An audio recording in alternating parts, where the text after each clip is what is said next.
NBA announced they're suspending Joel Embiid for 3 games without pay for shoving a reporter after Saturday's loss to the Grizzlies. Embiid had taken issue with the reporter's recent column about the Sixers superstar that mentioned his family. The suspension will span Philly's next 3 games, starting with tonight's matchup against the Clippers. Stephen A., was this a fair punishment by the NBA? Yes, it was. It was a fair punishment. I spoke about this on my podcast, Stephen A. Smith Show, and I'll speak about it again because as a former columnist and a former beat writer in Philadelphia, I'm very familiar with the 76ers organization. I love Joel Embiid. He's a great guy. I think he's a superstar, one of the greatest talents of a big man we've seen in NBA history. But he's missed a lot of games. And when he got into it with the reporter, the first order of business is that you have to make sure you send a message. You don't put your hands on anybody. Okay, now he didn't hit him, he didn't punch him, but what he did was with an open hand, put his hands around near his neck and his shoulders. That's what they said. He was furious, okay? He was furious at the reporter whose name is Marcus Hayes of the Philadelphia Inquirer, a columnist that has been around for years. I don't know him too personally, but I know him. We've been around each other on many occasions in the past, and I think for the most part, he's been an outstanding reporter who deserved to become a columnist. I reached out to get Embiid, and obviously he couldn't come on because the NBA is still doing an investigation, and I reached out to Marcus Hayes, who elected not to come on, Doggy. Marcus Hayes was wrong. You don't do what he did.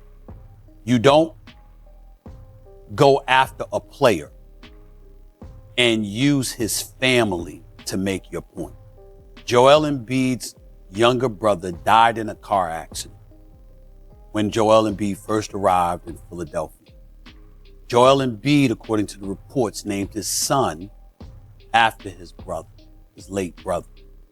Marcus Hayes used that to make a point in criticizing Joel Embiid, basically saying, as a reflection point, you're talking about all this means to you and how you've dedicated your career to this and that, but here you are missing games. And Marcus Hayes is coming from the standpoint that he was very frustrated because Joel Embiid, just looking at the numbers here, he's played in 433 of 806 regular season games. That's 54% of the games that he has missed. He's played in 59 of 67 playoff games. Okay, so he's missed about 12% or a little bit more of his playoff games.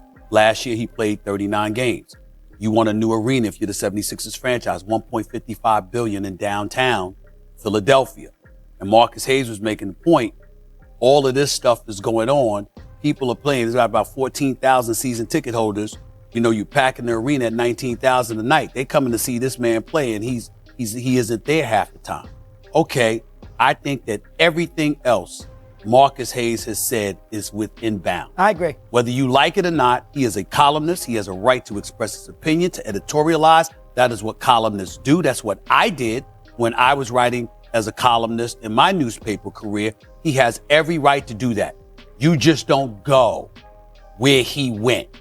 So even though I understand where Joel Embiid was coming from and the level of fury he was feeling, etc., you don't put your hands on somebody. That's where he was wrong. But Marcus Hayes was wrong to bring up his brother who passed away and his son. And that's why he tried to, they tried to delete that and all of that stuff. But it was unnecessary and irrelevant to make his point at all whatsoever. 100%. That Joel Embiid hasn't been on the court. It was not necessary. I would say this to you.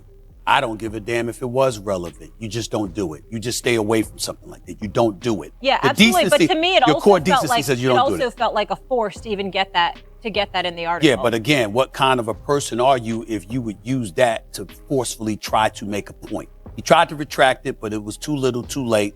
Again, Joel Embiid's fury was justified. But you don't put your hands on it. Absolutely. And I 100%, nothing to add there. Yeah. Interesting that the NBA fined the Sixers the $100,000, not because Embiid was faking an injury. They basically said that he was hurt, and that's why he hadn't been playing. And I'm usually one who doesn't like the load management thing. But they fined the Sixers because they didn't come clean with what was going on with Embiid, why he's missed all these games. So the NBA actually defended Embiid with that original $100,000 fine thing. And by the way, Daryl Morey, you can take him. The idea that he is some huge general manager, Steve, is absolutely a joke.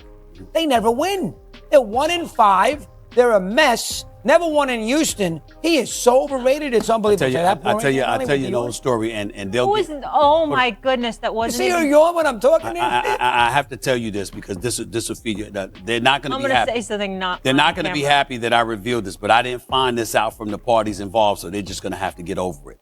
One of the things that led to Tillman Fertitta wanting Daryl Morey out of Houston is that they would literally lose a playoff game or a series. And Daryl Morey will walk up to him with the analytics and saying, see, we actually won. Oh, my God. You kidding me?